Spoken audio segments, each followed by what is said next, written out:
Geass' Code is the brand new mobile game to be released as part of Code Geass' 10-year plan. In this video, I'm going to go over 10 things you need to know about it. Just one moment. Do you want Even more. Obviously.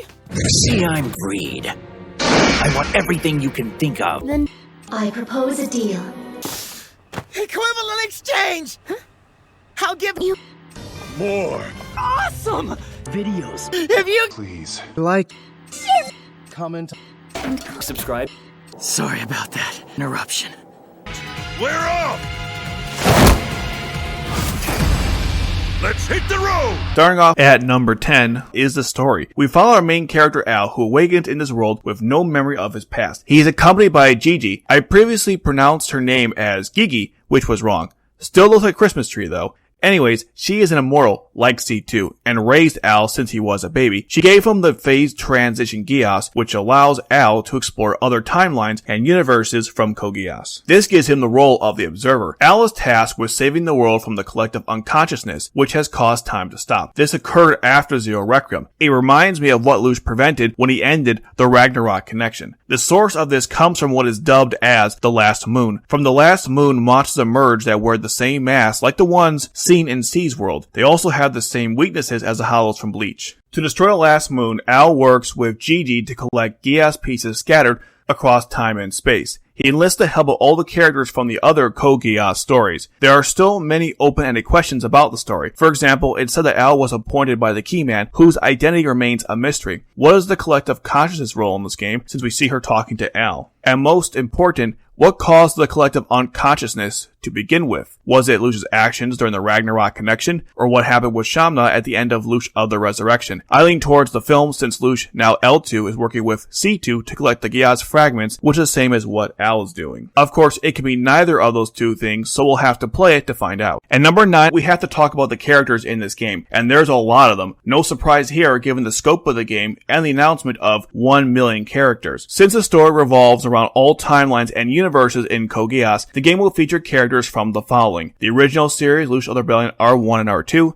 the OVA that takes place between R1 and R2, Akito the Exiled, the new film Lush of the Resurrection, which is part of the alternative universe in Code Geass, although so far no characters have been announced from the film. By the way, I have videos on the alternative universe if you're curious. Continuing on, it will also have characters from the prequel manga Renia of Darkness, the manga Oz of the Reflection, which is composed of 2 parts, with the first taking place between R1 and R2, and the second part taking place alongside R2. They have also hinted that the game will have characters from the manga series Lancelot and Gurren. This could open the door for adding other manga stories as well. And while never confirmed, characters from Zia the Recapture will most likely be in the game once the anime comes out. I'm thinking 2055. They have also created brand new stories just for this game, including Code Geass Crimson of the Blood Pack, Code Geass Arthur on the Misty Streets, Code Geass Totsuo the Unwavering, and Code Geass Zio of the End. Each story takes place in a very interesting time period. The story that interests me the most is Arthur on the Misty Streets. I won't list all the characters announced so far since the website does that for you, and because they're always adding new characters, so there would be no point. But to keep it brief, it'll have all the fan favorites: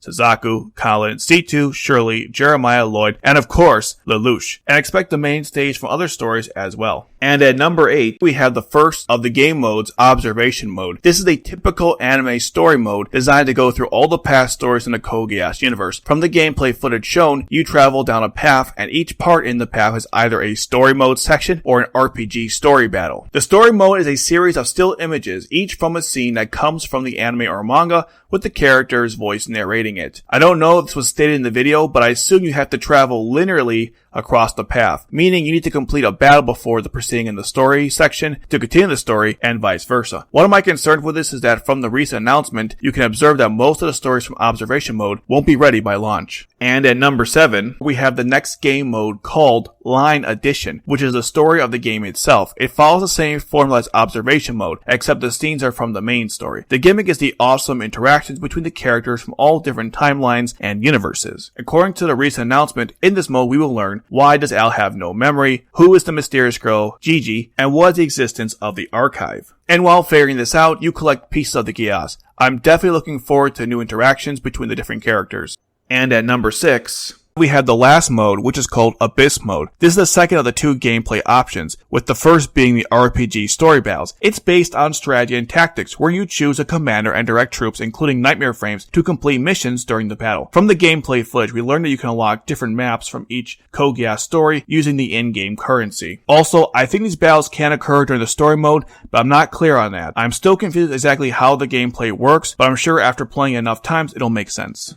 And at number 5, we can finally talk about the gameplay and specifically the RPG story battles. It's very reminiscent of the game Princess Connect. It seems more like a real-time strategy than a turn-based combat system. The key is to pick the right party. You can only pick up to 5 characters, and while never stated, I assume you don't start out with all the characters right away and have to unlock them through playing Observation Mode or Line Edition. Each character has a chess piece by their name, which indicates their role in the battlefield. I figured out from gameplay that the Rook is for the supportive characters. I mean, there's no way Nullian can realistically fight anyone, so what else can she do? Just like Princess Connect, the characters will have a chibi appearance during the battle. Each character can use skills, special moves, and Geass abilities. This is probably the only area where you have control over what the characters do during combat. From the footage shown, the special moves are awesome, especially the ones involving the nightmare frames. It's worth mentioning that you can improve your character's stats by using various items in combat. So far, I've seen both Seas World creatures and Protean soldiers as enemies, including nightmare frames. There will probably be even more types throughout the different stories in Observation Mode and Line Edition. After combat, characters gain experience and eventually level up. You can improve the intimacy with each one. I assume this translates to the ability to select a different version of the character in the main menu, or possibly unlockable outfits. One more important thing to talk about here is Seas World, which is the main hub of the game. This is where you purchase supplies and probably talk to other characters in the story. My first impression of the combat is a mixed bag. On one end, it looks exciting with all the numerous characters and abilities, but I do worry about the combat getting repetitive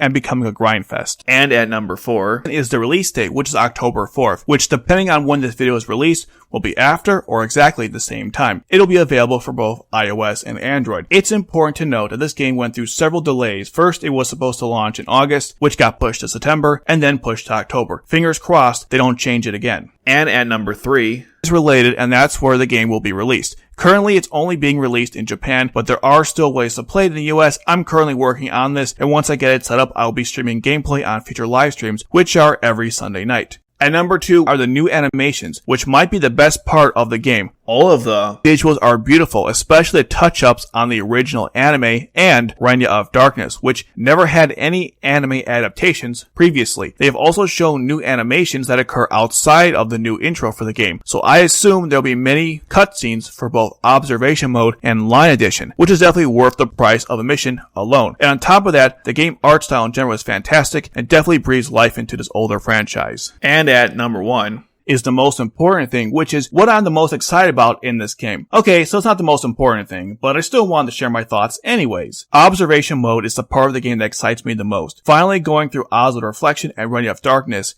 is going to be epic, especially if we get new animations for each. Considering there isn't a way to read Oz fully translated, this is the best chance we've ever had to go through the story. I also look forward to the interactions among the characters in the main story and using them in the battle modes. Like many of you, I just want to get my hands on this game and start playing it. And those were the top 10 things that you need to know about Genesis RE Code. Let me know in the comments below what your thoughts on this game and what's the one thing you're looking forward to. Leave a like if you enjoyed the video, subscribe if you're new, and check out my anime streaming guide for August.